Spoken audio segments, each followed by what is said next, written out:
A praying woman is a dangerous woman. There's just something about her. A determined woman on her knees praying for her home, her family, her children, her church. You want to see power? Start praying, woman of God. I value the role of a godly man in the home, a father in the home.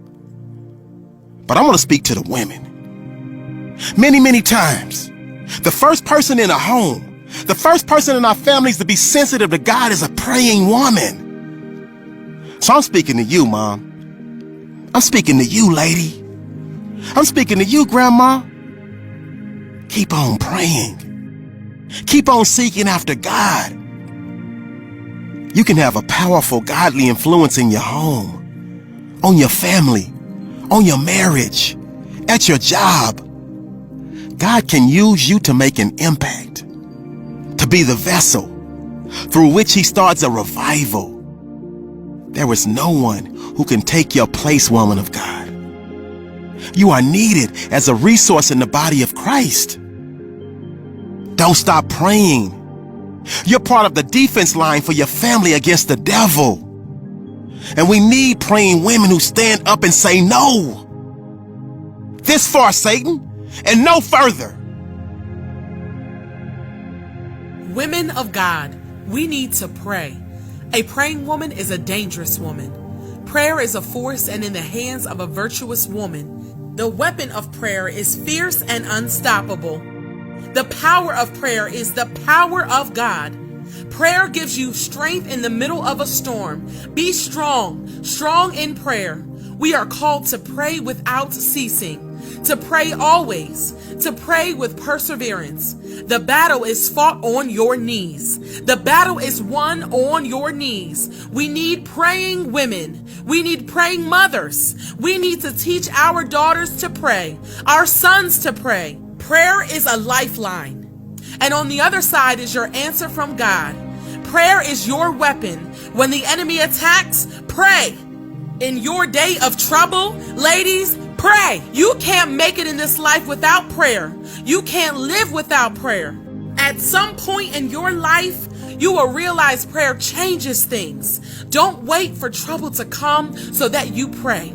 Don't wait for an attack for you to realize how important it is to pray. Pray always, pray diligently, and pray with authority. When you need a provider, get on your knees and pray. When you feel lost, find yourself in prayer. When you're broken, find healing in prayer. When you're in need, find safety and seek refuge in prayer. When you're tired, endure in prayer. Don't just go through trials. Don't just go through life. Pray through life. Let me tell you what happens when you pray.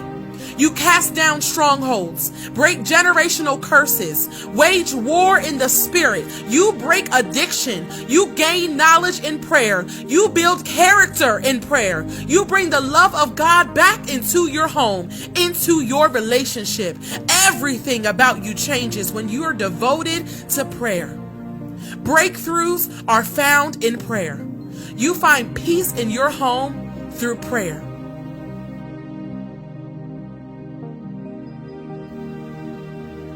The power of a praying woman. If you're a praying lady, don't stop now. If you're a praying mother, don't stop now. If you're a praying wife or a young girl, then press on. Keep praying, because now more than ever is the time that we need women of God to stand up in prayer. Now is the time to seek God. We need women of faith and prayer. We need women filled with more faith than fear.